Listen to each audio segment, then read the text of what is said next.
You have this person who's in your life, and there are definitely some issues. They seem to be selfish and thoughtless, among many other things. So you start to wonder if this person is a narcissist.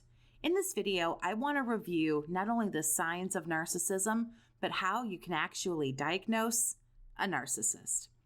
Now, there is a difference between narcissism and narcissistic personality disorder. One of these is a very serious personality disorder, and the other one is what everybody else on the planet has. We all have narcissistic traits. You, me, the person around the corner, and down the block. We do not all have narcissistic personality disorder. That is really important to keep in mind as you go through the video. This is a disorder and an issue that runs on a spectrum, but nobody is completely without narcissistic traits and tendencies. The hallmark of narcissism, as we look at the traits and the characteristics, is without a doubt the lack of empathy that people like this seem to have.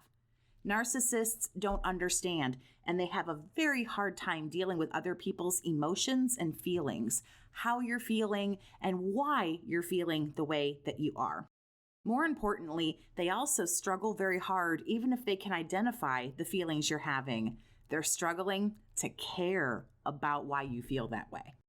The sense of entitlement, another sign that is always going to make an appearance with a highly narky person. They always feel like they're above the rules. There are no rules. They make the rules. They deserve special treatment or no punishment for any wrongdoing, anything like that. But because they are who they are and they have that sense of entitlement, things need to just magically happen for them.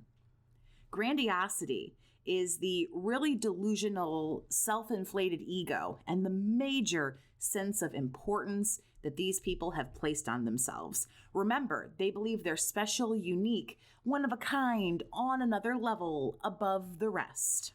No one would be okay without them. The company would go under and go into bankruptcy. The house would burn down along with everybody in it if this one person didn't hold it all together. That's how they feel about themselves. Another super narky issue and a sign are the excessive needs that these folks have.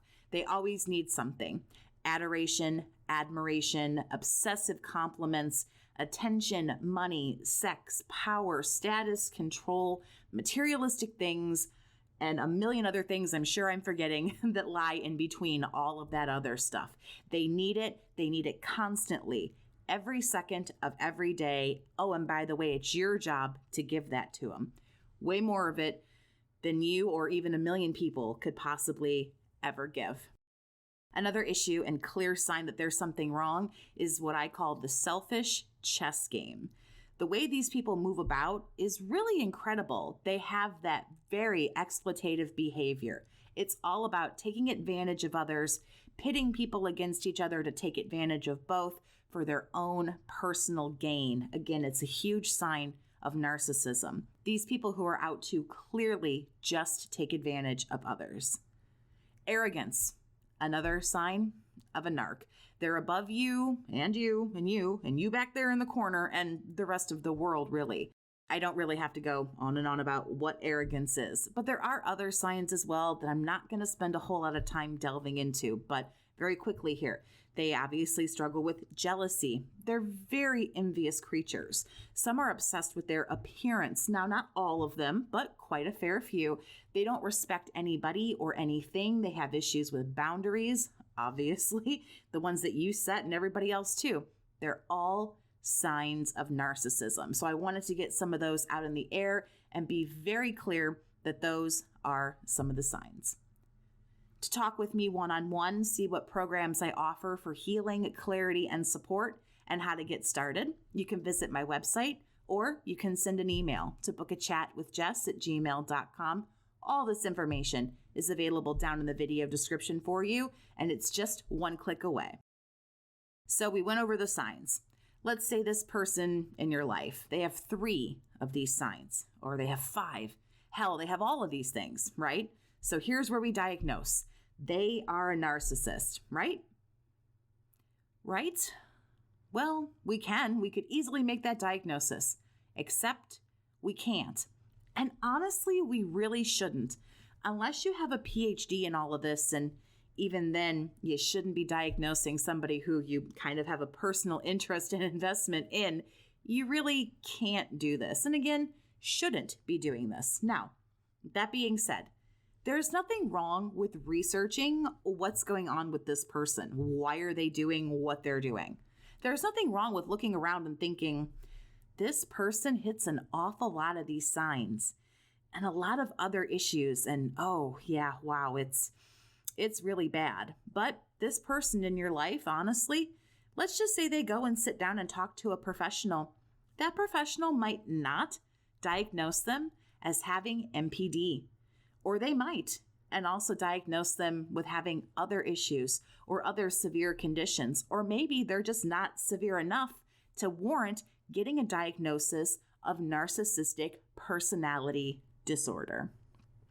There's way too many variables here, clearly. So I will tell you how exactly you can go about doing this. Very simply, you don't diagnose somebody as having narcissistic personality disorder. You do your research and you'll say, wow, this person has, no empathy. We checked that box. They hit this sign and that sign. And from there, you shift your focus. You don't need to put a label on this person, on yourself, or anybody. You don't need to place that disorder, quote unquote, stamp on a person to make all of this make sense. You just really, truly don't. There are people other than narcissists who have no empathy. There are people besides the highly narcissistic who are selfish, who think highly of themselves, and they're rude and all of that. And they're not narcissistic. They have other kinds of psychosis, other things we're going to touch on here in a minute. But these people are called toxic. And so you don't diagnose narcissism or anything else you think they might be struggling with. What you diagnose is toxicity, because you need no college degree. You need no signs, no nothing. You need nothing to say, hey, this person does A, B, C, X, Y, Z. And it bothers me. I don't like it. I think it's toxic. It doesn't make me feel very good about myself. It does something I don't like. And that's all I need, is to not like it. It doesn't work for me. It doesn't make me feel good. It doesn't make me feel good about myself. And now I can remove this person, or begin to do that, and move on with my life.